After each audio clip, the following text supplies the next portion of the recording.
بسم اللہ الرحمن الرحیم۔ السلام علیکم ورحمۃ اللہ۔ امریکہ ایران کے درمیان مذاکرات ایک بار پھر سے ڈیڈ لاک کا شکار ہیں، لٹک گئے ہیں، اور اب جو ان کے درمیان سیز فائر ہوا ہے وہ سیز فائر نہ ہونے کے برابر ہے، کیونکہ جو ایک 2 ہفتے کا سیز فائر تھا وہ تو کچھ قائم رہا اور اس دوران کوئی واقعہ نہیں ہوا، جبکہ اب جو سیز فائر کیا گیا ہے اس میں آبنائے ہرمز اور ارد گرد کے جتنے سمندر ہیں وہاں پر باقاعدہ جہازوں کے ذریعے سے، شپوں کے ذریعے سے لڑائی ہو رہی ہے، ایک دوسرے کے اوپر حملے ہو رہے ہیں، مائنز بچھائی جا رہی ہیں، وہاں سے گزرنا آنا جانا ناممکن ہو چکا ہے، جس کی وجہ سے سب سے زیادہ متاثر ہونے والے ممالک عرب ممالک ہیں، کیونکہ ان کی اکانومی کا سارا دار و مدار 2 چیزوں کے اوپر ہے،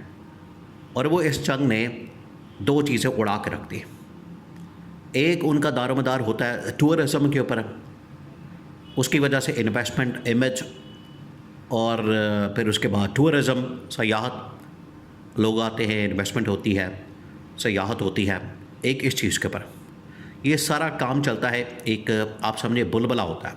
اب ذرا امیجن کریں، پچھلے 25-30 سال سعودی عرب نے بھی اور یو اے ای نے بھی اسی کام کے اوپر یہ ایک بلبلہ ان لوگوں نے بنا لیا، اور اسی کام کے ذریعے انہوں نے ٹورزم، انہوں نے انویسٹمنٹ، انہوں نے وہاں پر سیفٹی، سیکیورٹی کے نام کے اوپر اور ایک انویسٹمنٹ فرینڈلی ماحول کے ذریعے سے اربوں ڈالرز وہاں پر اکٹھے کر لیے۔ تو اس جنگ نے ان کا یہ امیج برباد کر دیا، کیونکہ وہاں پر ایران نے حملے کر دیا امریکی فوجی اڈوں پر۔ تو ان کے اوپر حملہ، امریکی فوجی اڈوں پر حملہ، اصل میں ان ملکوں کے اوپر حملہ تھا۔ دوسرا جو ان کا سب سے بڑا پوائنٹ تھا وہ یہ تھا پیٹرولیم، جو پیٹرول ڈیزل پوری دنیا کو وہاں سے نکلتا ہے، آئل پروڈکٹس وہ ساری نکلتی ہیں اور ان کے ذریعے وہ پیسہ بناتے ہیں۔ اب جو ٹرانسفر ہوتی ہے ساری کی ساری پیٹرولیم پروڈکٹس وہ ہوتی ہے آبنائے ہرمز کے ذریعے۔ یہ وہ ایک سمندری گزرگاہ ہے۔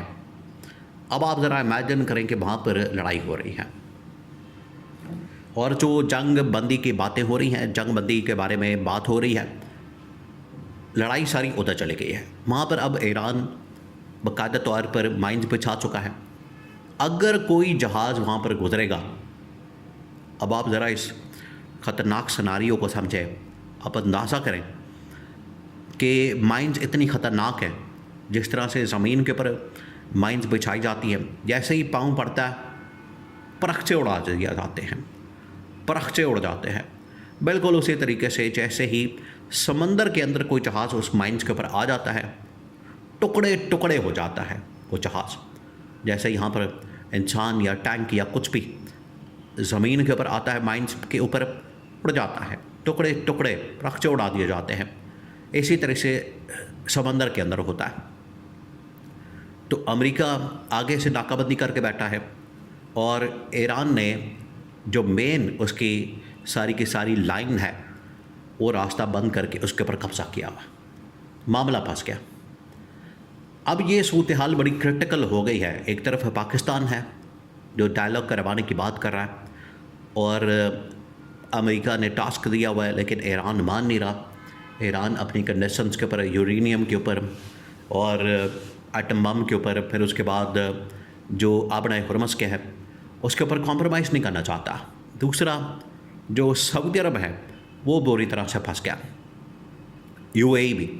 یو اے ای تو اب امریکہ سے اپنے پیسے بھی واپس مانگ رہا ہے، انویسٹمنٹ بھی واپس مانگ رہا ہے، اور ان سے بھیک مانگ رہا ہے، کرنسی کو سویپ کرنے کی بات کر رہا ہے۔ یہ حالت ہو گئی۔ کرنسی سویپ کا مطلب یہ ہے کہ آپ ہمیں پیسہ دیں، ڈالرز دیں، ہم آپ کو درہم دیں گے۔ یہ ہے کہ اتنے برے حالات بن گئے ہیں۔ سعودی عرب نے کہا ہے کہ اس کا واحد حل اس جنگ کا ڈائلاگ کے ذریعے سے نکلنا چاہیے، اور سمجھائے گا کون؟ اسرائیل کو کون سمجھائے؟ امریکہ کو کون سمجھائے کہ آپ بندے کا پتر بنیں؟ دیکھیں، اسرائیل کے کہنے پر اصل میں امریکی صدر ڈونلڈ ٹرمپ نے یہ جنگ شروع کی اور وہ پھنس گیا، اسے پتہ ہی نہیں تھا۔ یہی بات عمران خان نے ایک بار نہیں کئی بار سمجھائی۔ اور عمران خان کی پالیسی کے مطابق محمد بن سلمان نے نہ ابراہم اکارڈ کو سائن کیا. یہ اس وقت کی بات ہے جب عمران خان کی گورنمنٹ تھی، حکومت تھی. ابراہم اکارڈ آیا، عمران خان نے اس کو سائن کرنے سے انکار کر دیا. عمران خان نے اس کے اوپر دستخط کرنے سے انکار کر دیا. بالکل اسی طریقے سے محمد بن سلمان نے بھی اس کے اوپر سائن کرنے سے، دستخط کرنے سے انکار کر دیا. پھر اسرائیل کو تسلیم کرنے کا معاملہ آیا، اس کو بھی عمران خان نے انکار کر دیا، محمد بن سلمان نے بھی انکار کر دیا. آج یہ امریکہ کے ساتھ بیٹھے ہوئے ہیں. کسی وقت بھی اسرائیل کو تسلیم کیا جا سکتا تھا، لیکن جنگ چھڑ گئی تو یہ معاملہ دب گیا. ورنہ آپ اس حکومت سے بعید نہیں کہ یہ اسرائیل کو بھی تسلیم کر سکتے تھے.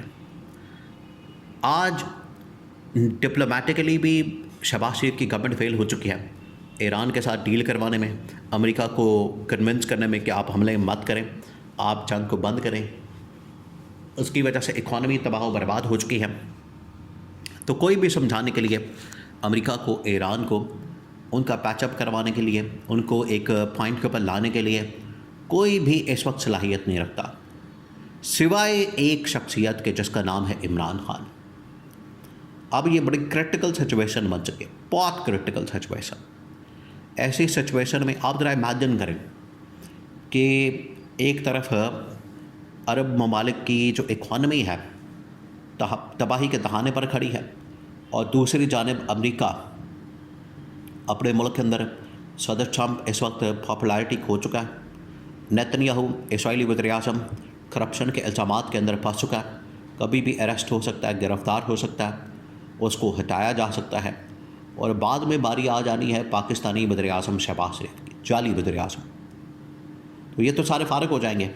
لیکن سعودی عرب کے اندر، یو اے ای کے اندر جو بادشاہ لوگ موجود ہیں، جو ان کی بات چاہتے ہیں، وہ تو پرماننٹ ہیں.